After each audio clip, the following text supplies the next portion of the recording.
Nyt me tehdään munakoisosalaattia grillatuista munakoisoista.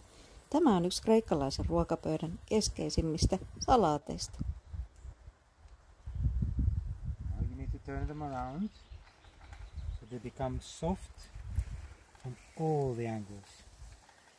And you need to make holes with a fork so the steam can come out, because it's, as you can see, it's cooking. You can see the smoke in there. So you need to frequently turn them around so you make sure that they are getting boiled correctly from the angles. Grillatuista munakoisoista otetaan kuorta pois ja sitten ne voi laittaa blenderiin. Oman maun mukaan voi lisätä valkosipulia. Sitten me laitettiin basilikan valkosipuli, meidän omaa merisuolaa siihen. Ja sen jälkeen tietenkin oliiviöljyä. Sitä tuimaloraus siihen päälle. Ja sitten ensin blendausta vaan kehiin.